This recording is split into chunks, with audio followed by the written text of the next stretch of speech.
Hi, so this is Corey, and I have been getting a lot of questions lately about kind of the economics of how real estate investing works and a lot of the terms that get thrown around in there. There's a lot of terms that they sound really confusing, but they really aren't. So I'm going to touch base on them: cap rate, net operating income, and a bunch of others, and kind of just in general how the whole multifamily or commercial real estate investing thing works. So I'm going to touch base on some of those and just run some math. The kind of thing that I like about this kind of real estate investing, as opposed to single family kind of stuff, which can be great too, is as an engineer by trade, I tend to operate a lot with the left half of my brain, and it's kind of a left brain investment. It's In a single family house, you might be trying to raise the value of it so you can sell it, like flipping it. And you might pick the wrong paint color and it might affect the value, right? Or you might have something weird about the layout or all this other kind of like what I would call subjective stuff. The thing I like about multifamily, specifically 5 units and more, real estate and commercial investments is it's all value, it's all left brain. You're just buying an income stream. So the value of your property is proportional to how much income your property brings in. And if you can make it bring in more income, it's worth more money. So let's dive into a little bit of it. So I'm gonna go ahead and share my screen here. And I've got a little whiteboard that I set up. So I listed some of the terms on the left, and I'm gonna go ahead and scratch out some examples. Um, of this. But so here's some of the terms we're going to talk about here that I'm going to use. So we're going to talk about cap rate. We're going to talk about NOI, or net operating income. We're going to talk about gross income and expenses, the value of a property and appreciation, which is just how that value can go up, cash flow. IRR is a term, if you've been looking at investing, especially in syndications or anything, you might have seen this thrown around, which stands for internal rate of return. What the heck does that mean? Cash on cash return, and refinance. And then you might be trying to compare these to how does this compare to my stock or index fund or my bonds or all that stuff, and how do these kind of compare, and what do they even mean? So I'm going to take an example and kind of work through some of this to show what this stuff means. So let's say that we have an example property, and I'm going to call this a mobile home park. Oops, I'm going to grab a pen here, and let's just scratch it out. So example mobile home park.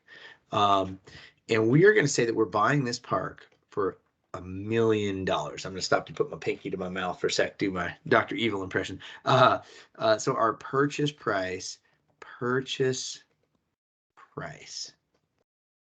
actually, flip my computer down so I can write on a little better, equals $1 million. And let's say that this property is a mobile home park and it brings in a gross revenue, gross income from like rents, basically. The gross income on this, let's just say that it's bringing in $100,000 a year.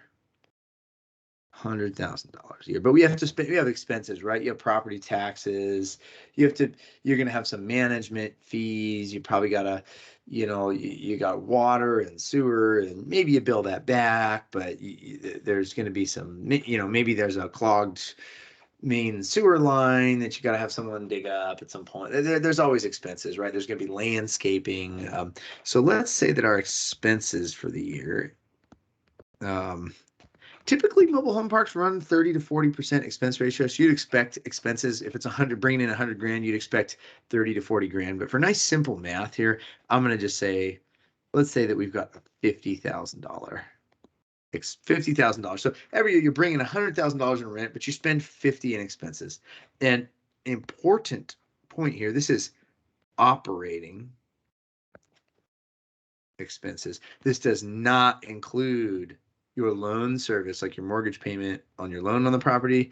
And it also wouldn't include if you were going to do some kind of a voluntary or like infrequent, very large capital improvement. You're going to repave all the roads, or some sort of a big major, add a bunch of lots or some sort of big major capital improvement. So wouldn't include that either. This is the expenses that just are more or less recurring, and they might fluctuate a little bit, but more or less these are $50,000 a year. Maybe it's 48 or 52 one year to the next, but it's more or less going to be 50.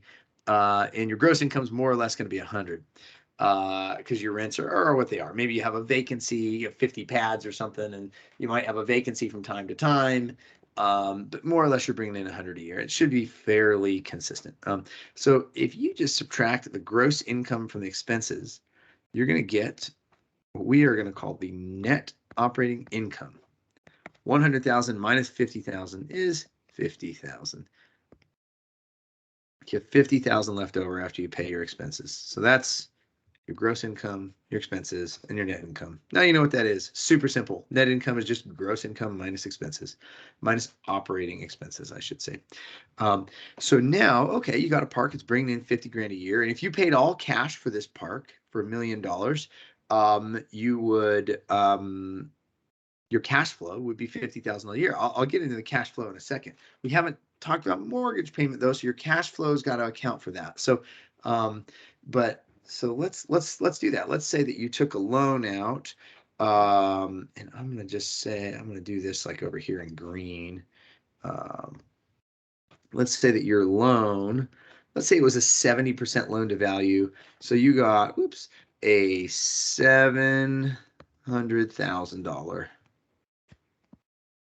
loan, and so your down payment was 300,000.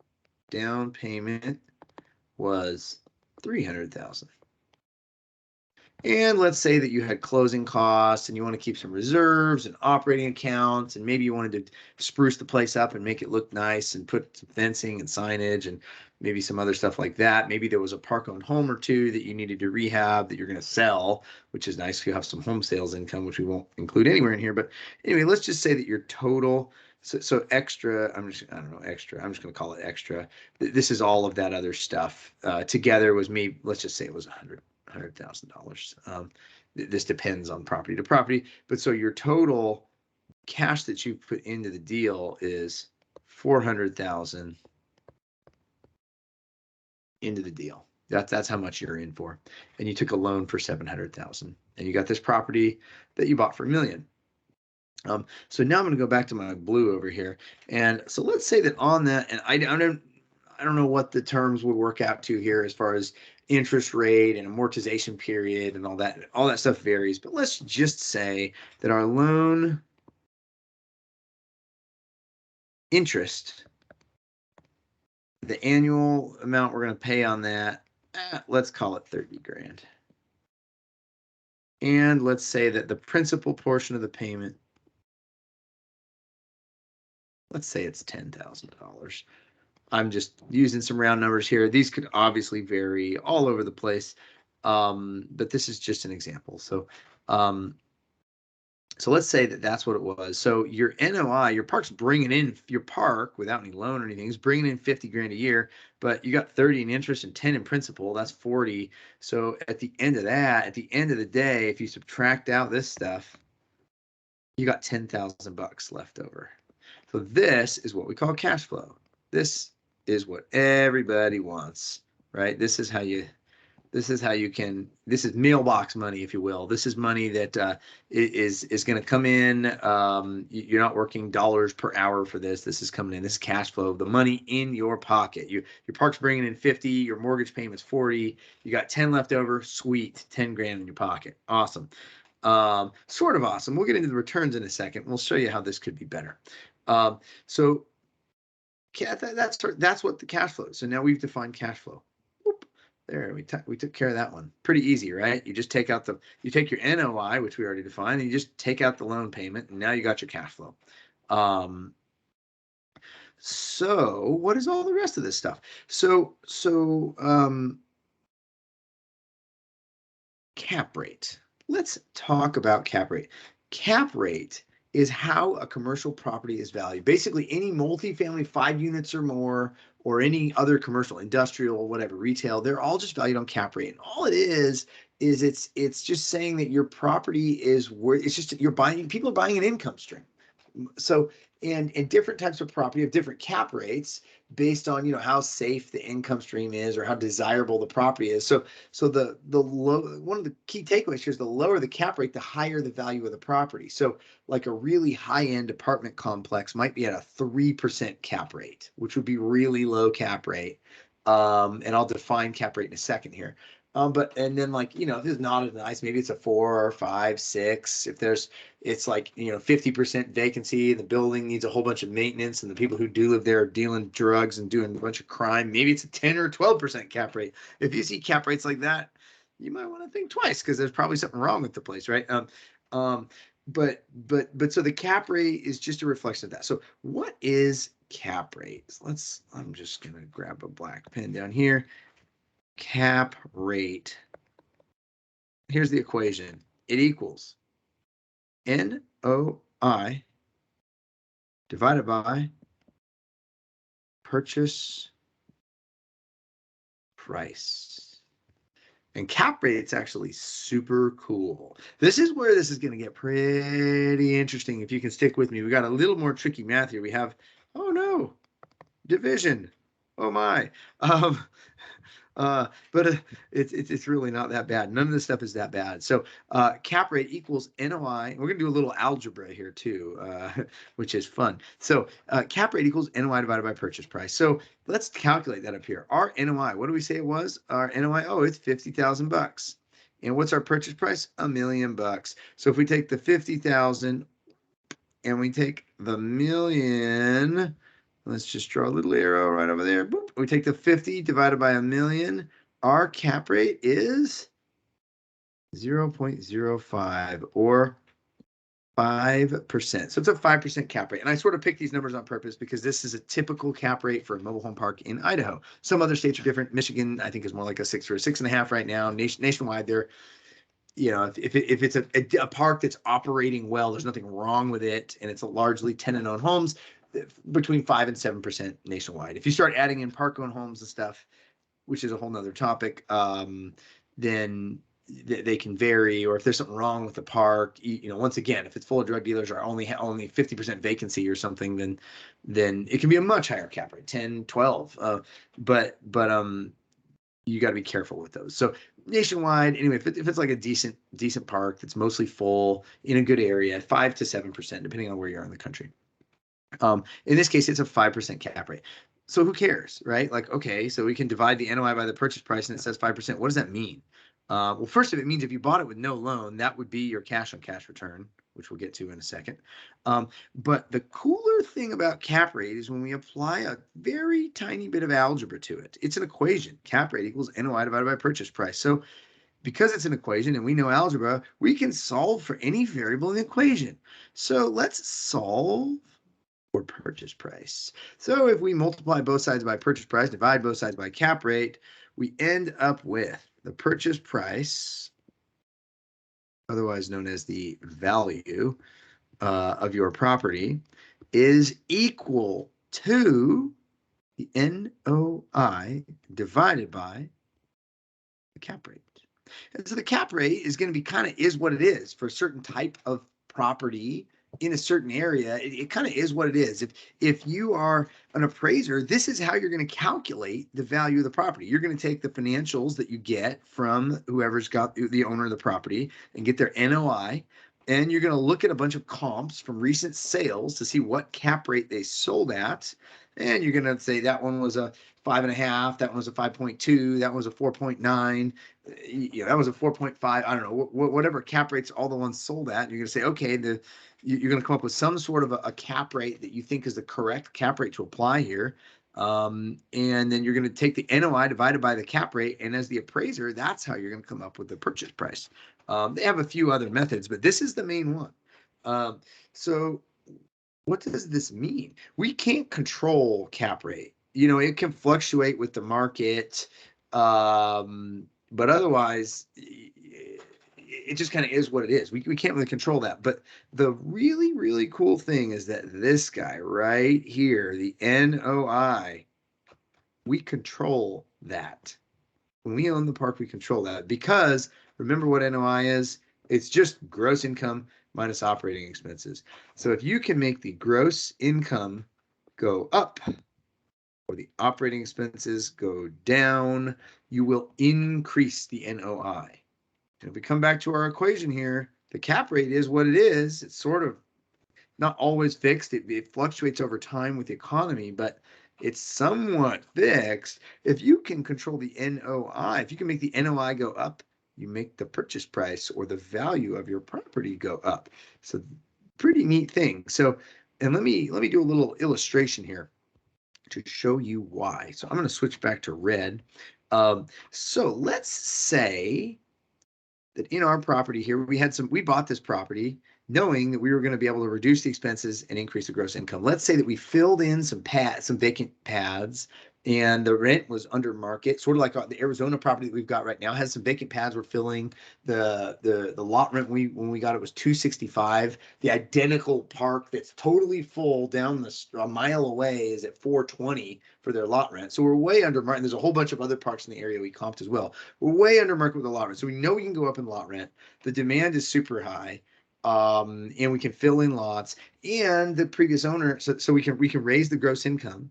And the previous owner was way overpaying for management. In this case, they had an on-site manager that they were paying $30,000 a year salary plus free rent for a 50 pad park. And the onsite, and he was very mediocre, less than mediocre. He was not good. The park was not being well managed. Collections were down. The maintenance of the park was terrible. It looked ugly. So the tenants weren't happy with him. We interviewed a bunch of the tenants. They weren't happy with him. So the management was not good and way overpaid. So we came in and said, well, shoot, we can automate the rent collections, which is the biggest piece of management, and take that scope away from the property manager. And that guy left anyway. Then we can hire one of the tenants there to just be a point of contact, which is really the only other thing you need. And we found someone who's thrilled to do it and doing a fantastic job for just the free rent. So all of a sudden we just saved 30 grand a year. Take 30 divided by 0.05. That's $600,000 of equity. Hey-o. But so that's an area right there. This was more than $1 million property. But anyway, there's a way right there you can cut expenses. And there's other ways you can find too. If there's leaking water pipes and you're on city water, you can fix the leak and stop paying too much for water, things like that. Anyway, let's say we do that and we increase our NOI. So we get a new NOI. We increase it by $25,000. Let's say over 5 years. We raise the rent. We're not going to jack the rents up immediately, sky high in one go, right? We do it over time, but we get them up to market. We get them up to market. We fill in the vacant pads. We make the park looking nice. And over 5 years, the new NOI is $75,000. So let's look at that. So we were at 50 or 75. That's a 50% increase in NOI. 50%. Pretty good. 50% increase in revenue. That's cool. The loan payment is still the same. So the loan payment is still $40,000. 30 plus 10, right? So our new cash flow is $35,000. We went from 10 to 35. So that's a 350% increase. Wow, a 50% increase in revenue got us a 350% increase in cash flow. That's pretty sweet. Wow, that's amazing. Oh, by the way, we've covered a couple other things here. We've covered cap rate now, and it's probably time to talk about cash on cash return. Cash on cash return. So cash on cash return. Notice for a second, let's pause for a second. There's really 4 ways that real estate's making you money, and you can really see 3 of them right here. You can see cash flow. You can see that the tenants, in addition to the cash flow, are paying your mortgage down for you. So you're in, even if it's not going into your pocket immediately, your net worth is going up as your loan gets paid down. So and they are doing that for you. You are not doing that. The tenants are nice enough to pay that down for you. And we'll get there in a second. But the other one is appreciation. And you might be thinking, well, now we're just playing the market, Corey. Now we got to buy in the right place to make sure the market goes up to get the appreciation. No, wrong. If the market goes up, that's great. We love it. That's gravy, but you can't count on that. So we want to force appreciation, and the market can go down too, right? And so I like to look at it as like, what if everything was just neutral? How much appreciation can we force if we're not even assuming any appreciation? Because over time, things are going to appreciate. All the money they're printing, there's inflation, right? Things could go up, things could go down. Over time, it's going to appreciate. But let's be conservative and just say over the course of 5 years, let's say there's no appreciation in the overall market. Can we force enough appreciation to make this a really good deal?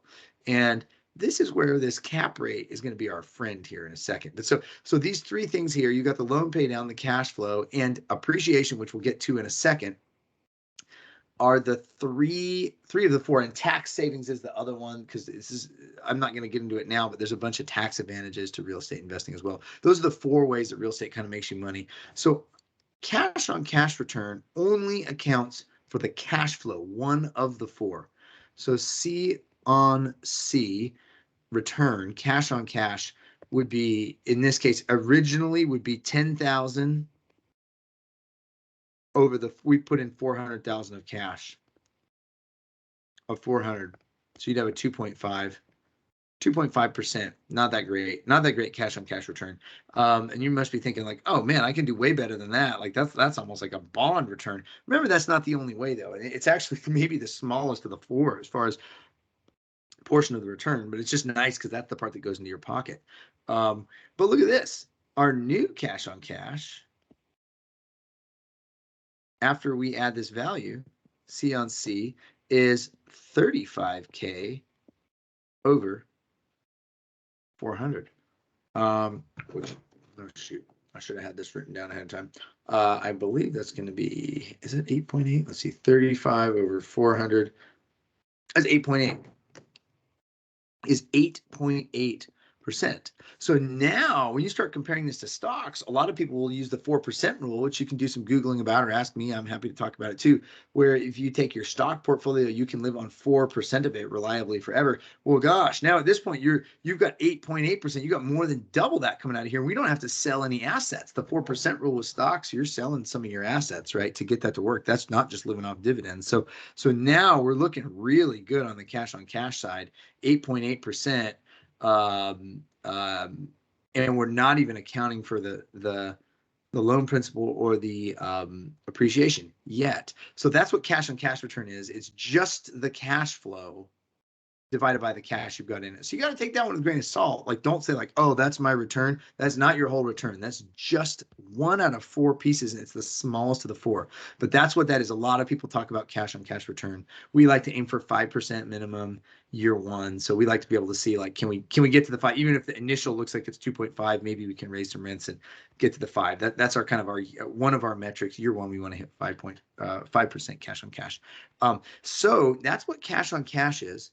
IRR just accounts for, well, I'll talk about IRR after we talk about appreciation. Let's get to the fun part. This is the real meat of this thing. This is the fun part. Here's where I'm going to go back to cap rate, because cap rate is going to be our best friend right now. Okay, we just increased the cash flow 350% by raising the NOI 50%. That's cool. We got 35 grand a year now instead of 10. That's starting to sound like real money. But check this out. We bought this thing for $1 million, and we said that the value is the NOI of the cap rate. So the new value of our park is now going to equal the new NOI, which is $75,000 divided by the purchase, divided by the cap rate, which is 0.05, which is going to give you $1,500,000. So we now have added, in addition to all the cash flow and the loan pay down, we have added $500,000 to everybody's net worth. Wow, that's pretty amazing. Just by raising the NOI $25,000, we have added $500,000 to everybody's net worth. So what's our new at this point, let's look at what our new kind of, net worth in this, I don't know if we call it net worth, the equity. Let's look at the equity in this thing at this point. Let's look at the equity. So if we are 5 years into this thing, we put $400,000 in, Okay, so we have $400,000 in. Now we have a park that's worth 1.5. And let's say that 5 years in, we've paid down. I know that the loan principal piece is going to go up over time as you pay it down, but I'm just going to ignore that for now for simple math. Let's just say you pay down $50,000 of principal over 5 years. So you're now at six. So the new loan, or the loan balance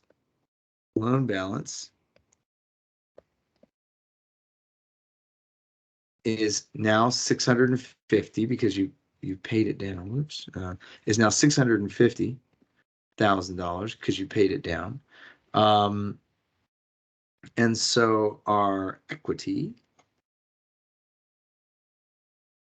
in the property, which does not include all the cash flow. We're not assuming we're assuming we've done whatever we do living on that or whatever. That's not included in here.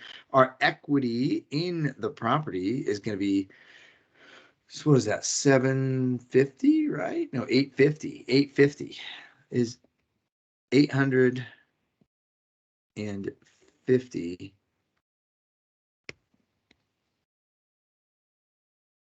$850,000. And depending on whether or not you spent this extra 100, that could have been reserves. Some of that you probably still got in the bank, right? Maybe you still got 50 grand in the bank. So let's say that your equity in the property is now $900,000. Let's say 50 of that was spent on CapEx and park improvement, and 50 of that was just reserves to make sure you've got some cash sitting there in case of emergencies, to make sure you can fund things. So you've now got $900,000 of equity. So you turned 400 into $900,000 of equity over 5 years, and you got a bunch of cash flows. So you added $500,000 of net worth with a $400,000 original investment. It took 5 years to do it. So what's the annualized return there? With all of that, you got cash flow coming in every year. You got loan principal every year. You got all this appreciation. Just a lot going on. That's where this IRR comes in, the internal rate of return. It's not a straightforward equation. Usually you would use an Excel function or something to do it. You need some kind of financial calculator. But what it does is it's taking into account the timing on when everything happens, how long things take. Like the longer something takes, the lower the return is, and how much money you made. And so it is your return accounting for principal pay down, cash flow, and appreciation. So it's tackling 3 of the 4. It doesn't include your tax savings, unless, I guess you could make it, but it typically does not include your tax savings. So that's what that is. That's your return, including cash flow, loan pay down, and appreciation. So I went ahead and punched in some numbers just for fun to see what this property would do with these numbers. So I assume we put $400,000 down, and oh shoot, the numbers went away. You put $400,000 down, and we got $10,000 in cash flow year 1. It jumped to 20, then 25, then 30, and then 35 the last year, and we ended up with this $1.5 million valuation, and that we paid down $50,000 of loans, and it came out, the IRR for this, when I punched it into the calculator, came out to 22%. 22%. Holy freaking cow. And we didn't rely on any market appreciation. Anything. Like, so this is like this would be like a really, really good year in the stocks. But hey, look, all we need is an average year. Most years are better than average in the markets. There's more up years than down years. Things go up over time. All you need is an average 5 years, and you can hit 22. You can do a lot better than that if the market's doing well. And obviously, if the market takes a tank, then you wouldn't do as well as that. But we're hitting, without relying on any market appreciation, 22% return. Pretty awesome. So, but okay, that's real nice on paper. How the heck do you get the money out? What do you do with it? You could sell the property, right? You could sell it for 1.5, pay off your 650. You've got 50 grand still in the bank account in my example. And so you walk away with $900,000.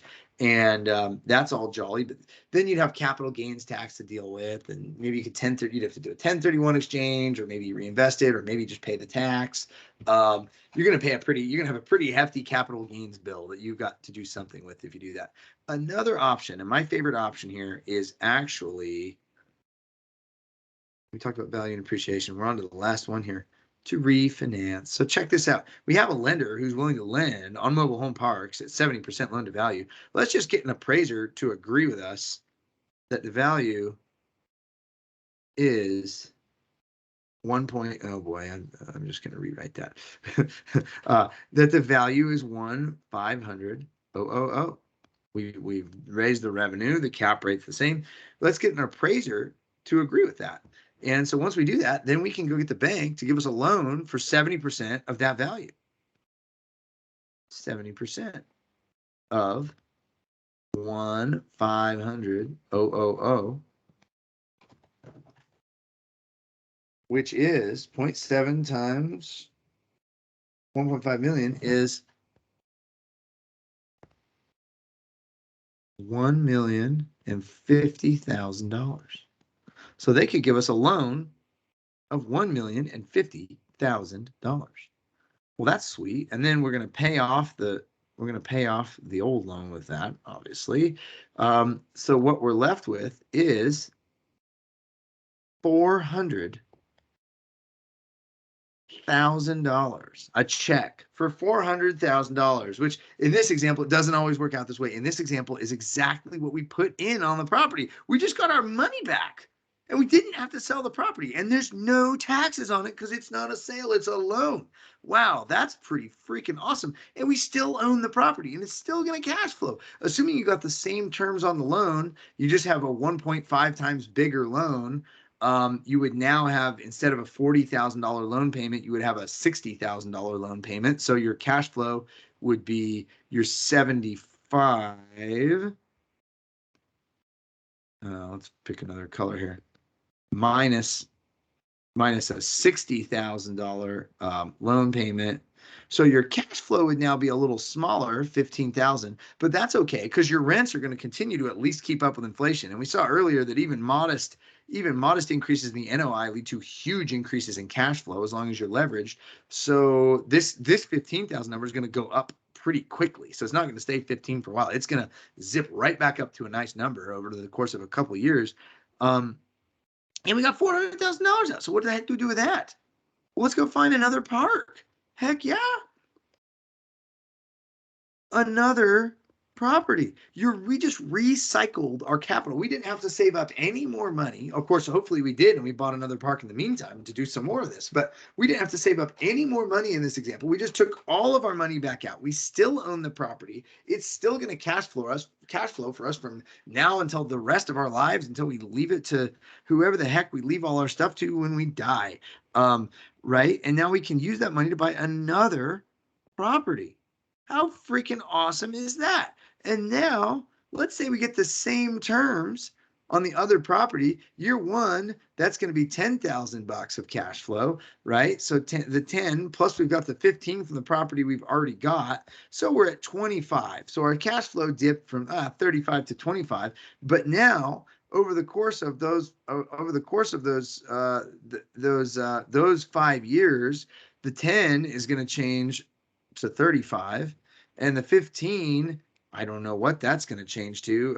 It depends on how much you're going to raise the rents, but it could change to 35 too. So now you're up to 70, and now look, another $400,000. Actually, no, more than another $400,000, because at some point, this isn't the last time you can refi this. You can refi the second property, and eventually, as you pay the loan down, and the values continue to go up because you're at least keeping up with inflation, it probably may not be at the same pace, but you're going to be able to refi this property again in the future. So it's just a self-perpetuating thing that's pretty cool. Bigger Pockets coined a term called the BRRRR method, which is for single-family homes: buy, rehab, rent, refinance, repeat.